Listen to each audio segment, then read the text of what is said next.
बिहार की चुनावी हवा में हमेशा एक खास खुशबू घुली होती है। वो खुशबू है जाति की। बिहार में आजकल चुनाव विकास के मुद्दे पर नहीं बल्कि जातीय समीकरणों पर लड़े जाते हैं और जीते भी जाते हैं।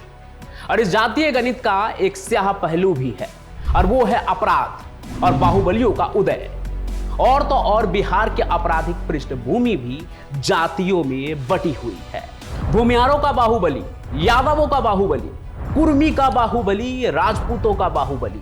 इसी जातीय संघर्ष और दबदबे की कहानी में दो नाम हैं, पप्पू यादव और आनंद मोहन का।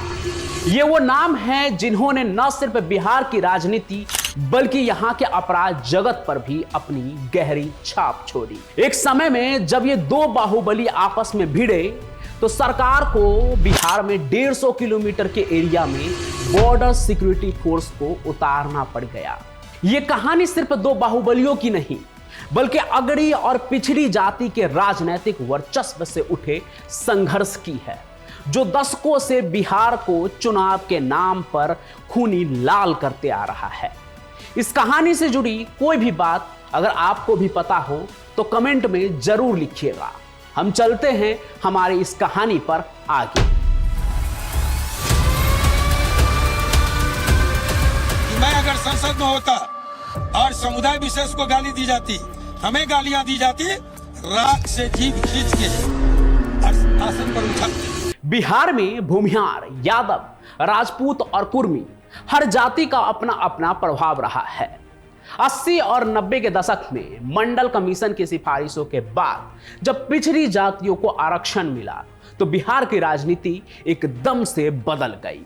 उसी समय लालू प्रसाद यादव जैसे नेता भी बढ़ रहे थे। अब ऐसे माहौल में पिछड़ी जातियों में नया जोश आने लगा।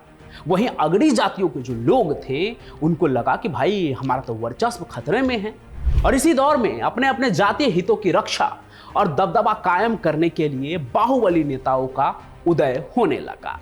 बिहार के कोसी एरिया यानी सहरसा, सुपौल और मधेपुरा में एक नाम सामने आया, आनंद मोहन सिंह का।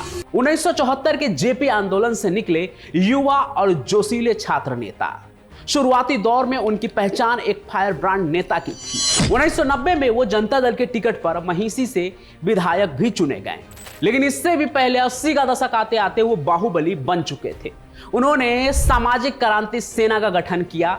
कहते हैं कि इस सेना का मकसद निचली जातियों के विकास का विरोध करना था, जो मंडल कमीशन के बाद तेजी से मुख्यधारा में आ रही थी।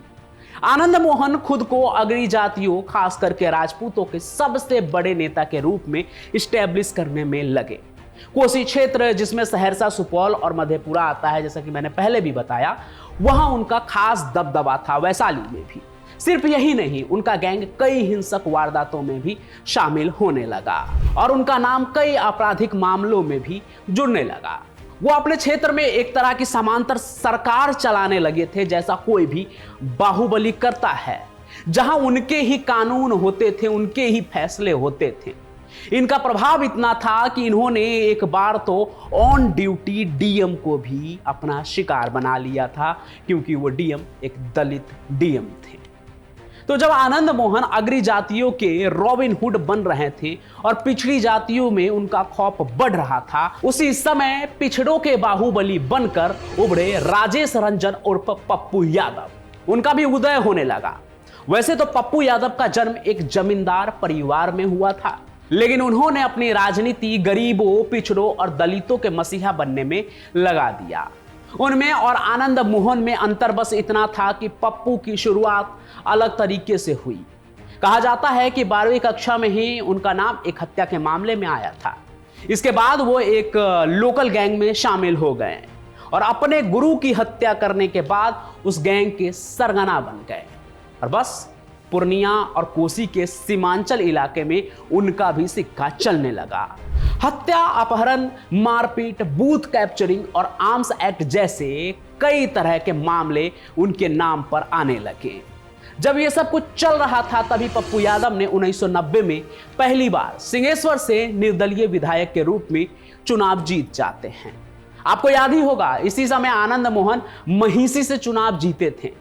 खैर, इसके बाद पप्पू यादव लगातार पूर्णिया और सहरसा लोकसभा सीटों से चुनाव जीतते रहे और यहीं से बढ़ने लगी आनंद मोहन और पप्पू यादव के बीच अदावत। यह सिर्फ दो व्यक्तियों की लड़ाई नहीं थी, बल्कि यह बिहार के 90 के दशक में चल रहे जातीय संघर्ष का प्रतीक था। एक तरफ आनंद मोहन अगड़ी जातियों के प्रतिनिधि थे जो मंडल कमीशन के विरोध में थे, तो दूसरी तरफ पप्पू यादव वो राजपूत जिसने पिछड़ी और दलित जातियों का समर्थन हासिल किया था। यह लड़ाई मंडल बनाम कमंडल की थी जिसने बिहार को जातीय हिंसा के आग में झोंक दिया था। इन दोनों का नाम कोसी बेल्ट में गूंज रहा था। उनकी दुश्मनी इतनी गहरी थी कि इनके गिरोह के बीच हिंसक झड़पें होना उस समय रोज की बात थी। एक बार एक गांव में एक यादव लड़के की पिटाई हो गई। पप्पू यादव को यह बात पता चली तो वो गुस्से में आग बबूला हो गए। 60 बसों में हथियार बंद लड़कों को भरकर वो निकल पड़े और उस गांव पर धावा बोल दिया। वहां फायरिंग भी हुई। कहते हैं कि पप्पू यादव और उनके गुंडों ने गांव लूटने की भी कोशिश की, लेकिन गांव वालों ने हिम्मत दिखाई। उन्होंने पप्पू यादव की कार को ही आग के हवाले कर दिया और उनके हथियार भी छीन लिए। इन झड़पों में कई जानें भी गई। इसी तरह पप्पू यादव से भी बदला लेने की नीयत से आनंद मोहन के लोग सहरसा के पामा गांव में पहुंच गए। दलितों के दुकानों और घरों में आग लगा दी थी। इस घटना ने पूरे मधेपुरा और आसपास के इलाकों में हाहाकार मचा दिया था, जिससे जातीय तनाव बढ़ गया। पामा कांड की तरह ही एक और कांड है जो इस दुश्मनी के सबसे दर्दनाक मिसाल के तौर पर याद किया जाता है, और वो है पूर्णिया का भंगा कांड। वहां भी इन दोनों गुटों के बीच हिंसक झड़प हुई थी, जिसमें बड़ी संख्या में गोली चली और कई लोग मारे गए। उनके बीच की जंग ने पूरे कोसी क्षेत्र में आतंक फैला दिया था। आए दिन खून खराबा और गैंगवार की खबरें आती रहती थी। लोग उन्हें कोसी बेल्ट का टेरर ट्विन यानी आतंक के जुड़वा कहने लगे। ये लड़ाई इतनी खतरनाक हो गई थी कि सरकार को भी इसमें दखल देना पड़ा। एक बार तो स्थिति इतनी बिगड़ गई थी कि बीएसएफ यानी बॉर्डर सिक्योरिटी फोर्स के जवानों को मोकामा से लेकर वैशाली तक 150 किलोमीटर के इलाके में तैनात करना पड़ा। इन घटनाओं ने दोनों नेताओं को अपने अपने जातीय समूहों के लिए रॉबिनहुड और विरोधी जाति के लिए आतंक का प्रतीक बना दिया। दोनों ने अपने प्रभाव वाले क्षेत्र में अपने लोगों की रक्षा के नाम पर हथियार उठाए, अपने गिरोहों को मजबूत किया। यह सब कुछ सिर्फ इसलिए ताकि बाहुबल बड़ा हो। असल मकसद तो बाहुबल से राजनीतिक कुर्सी तक पहुंचना होता है, उस राजनीति वाले कुर्सी को साधना होता है। तो इस मामले में कौन कितना आगे थे, आइए उसे जानते हैं। तो इस बात की शुरुआत करते हैं आनंद मोहन से ही। 1990 में वो विधायक बने महिषी से। साल 1993 में उन्होंने अपनी अलग पार्टी बिहार पीपुल्स पार्टी बनाई। इसके बाद 1996 में वो सीहोर से लोकसभा सांसद बने। इसी बीच आनंद मोहन पर एक दलित आईएएस ऑफिसर को मरवाने का आरोप लगा और उनके हाथ से सांसद की कुर्सी खिसक गई। लेकिन उनका दबदबा इतना था कि तब उनकी पत्नी लवली आनंद वैशाली से लोकसभा उपचुनाव जीत गई।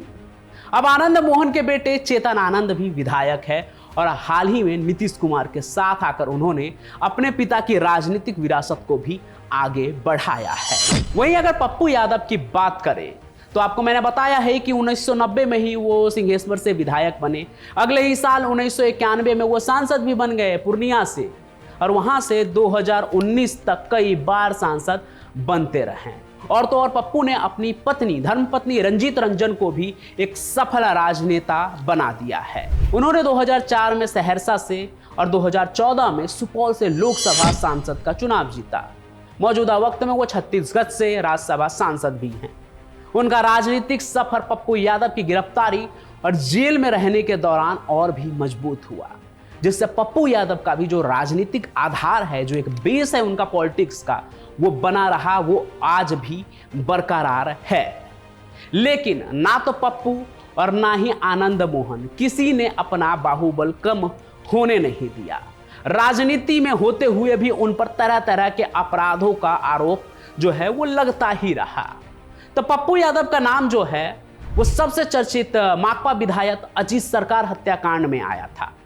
1998 में अजीत सरकार की हत्या के मामले में सीबीआई ने पप्पू यादव को मेन कन्विक्ट बनाया था। 2008 में उन्हें इस मामले में उम्र कैद की सजा सुनाई गई और वो लगभग 17 साल तक जेल में रहे। इस दौरान उनके राजनीतिक करियर पर काफी असर पड़ा। हालांकि 2013 में पटना हाई कोर्ट ने सबूतों के अभाव में उन्हें इस मामले में बाइज्जत बरी कर दिया। हालांकि जेल से बाहर आने के बाद उन्होंने फिर से अपनी राजनीतिक सक्रियता जो है वो बढ़ाई और आज वो फिर से सांसद बन गए हैं। और संसद में भी शपथ लेते वक्त उनका एक बाहुबली वाला अंदाज दिखा था, जब वो धमकाते हुए अंदाज में नजर आए थे कि मुझे मत सिखाओ, आप हमको सिखाइएगा और आप कृपा पर जीते हैं। मैं अकेला लड़ता हूँ। Independent MP for the time, not tell me. वहीं आनंद मोहन का भी आपराधिक इतिहास काफी भयावह है। पप्पू यादव से भी कहें तो एक कदम आगे। उनके खिलाफ कई गंभीर मामले दर्ज थे, लेकिन सबसे कुख्यात मामला गोपालगंज के तत्कालीन जिला अधिकारी जी कृष्णैया की हत्या का था। हुआ यूं था कि आनंद मोहन के करीबी छोटन शुक्ला की हत्या हो गई थी। उसके बाद भीड़ काफी आक्रोशित थी और उन्होंने कृष्णैया की पीट पीट कर हत्या कर दी थी। आनंद मोहन पर भीड़ को भड़काने का आरोप लगा, जिसके बाद साल 2007 में उन्हें इस मामले में फांसी की सजा सुनाई गई थी। इसके बाद पटना हाई कोर्ट और सुप्रीम कोर्ट में उस फांसी की सजा को उम्र कैद में बदल दिया गया। आनंद मोहन को इस मामले में लगभग 15 साल तक जेल में बिताना पड़ा। अप्रैल 2023 में बिहार सरकार ने जेल नियमावली में बदलाव किया, जिससे उन्हें समय से पहले रिहा कर दिया गया और उनकी रिहाई पर काफी विवाद भी हुआ कि ये किस तरह का पक्षपात है कि सजा पूरी हुई नहीं और उन्हें जेल से छोड़ दिया गया। हालांकि ये सब काफी पेचीदा मामला है, सरकार कानून सबका इसमें रोल होता है, तो ये एक अलग मामला है। अगर आप चाहेंगे तो पूरी कहानी मैं सुनाऊंगा। फिलहाल अभी कुल मिलाकर देखें तो इन दोनों बाहुबली ने एक दूसरे के खिलाफ चाहे जितनी भी लड़ाई लड़ी हो, उससे इन्हें कुछ खास फर्क नहीं पड़ा, लेकिन इन्होंने जो बड़े कांड किए उस कांड ने इन्हें एक दशक से भी ज्यादा समय तक के लिए सलाखों के पीछे धकेल दिया। मतलब एक के ऊपर तो विधायक की हत्या का आरोप था, तो दूसरे के ऊपर दलित जिला अधिकारी डीएम समझते हैं ना, जिला का राजा होता है, उसकी हत्या का आरोप था और दोनों ही आज जेल के बाहर है। और ऐसा माना जाता है कि उनके बीच यानी कि आनंद मोहन और पप्पू यादव के बीच वैसी दुश्मनी नहीं रही, अब दोस्ती जैसा नाता हो गया है। आज की तारीख में दोनों नेता बिहार की राजनीति में अपनी पकड़ बनाए हुए हैं। हालांकि उनके रास्ते और स्थिति अब पहले से बदल चुकी है। जेल से रिहाई के बाद पप्पू यादव ने अपनी पार्टी जन अधिकार पार्टी का गठन किया और फिर से सक्रिय राजनीति में लौटे। वहीं रिहाई के बाद आनंद मोहन ने अपनी राजनीतिक सक्रियता बढ़ाई है। उनकी पत्नी लवली आनंद ने 2024 लोकसभा चुनाव में जेडीयू के टिकट पर चुनाव लड़ा था, क्योंकि आनंद मोहन खुद अभी सीधे सीधे चुनाव नहीं लड़ सकते हैं, क्योंकि वो अभी भी कानून प्रक्रिया में कहीं फंसे हुए हैं। हालांकि जेल से बाहर आने के बाद वे लगातार जो है पॉलिटिकल कैंपेन ये सब कर रहे हैं और अपने जातीय आधार को मजबूत करने की भी कोशिश कर रहे हैं, जो उनका एक बेस पॉलिटिक्स रहा है। उनका प्रभाव अब भी अग्रणी जातियों पर है, विशेष करके राजपूतों के बीच वो जो उनका एक फैंडम है वो काफी बना हुआ है। तो अब अंत में यही कहूंगा कि पप्पू यादव और आनंद मोहन की कहानी बिहार की जातीय राजनीति और बाहुबलियों के उदय और कानून के संघर्ष का सबसे बड़ा उदाहरण है। इन दोनों नेताओं ने अपने अपने समय में बिहार की राजनीति और समाज पर गहरा असर डाला, जिसकी कहानी मैंने आपको सुनाई है।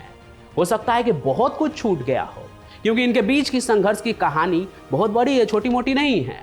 बाकी आपको क्या लगता है कौन कितना बड़ा था, और साथ ही साथ इनके बीच की वो कौन सी कहानी है जो छूट गई है, या कौन सी कहानी जो आपको पता है वो कमेंट में लिखिए। साथ ही साथ ये भी कि आगे आप किस बाहुबली की कहानी सुनना चाहते हैं या फिर कौन सी कहानी सुनना चाहते हैं। क्या आप रणवीर सेना से जुड़ी किसी नरसंहार के बारे में जानना चाहते हैं, या फिर बिहार की कोई और कहानी, अगर आप यूपी से देख रहे हैं तो यूपी की कोई और कहानी।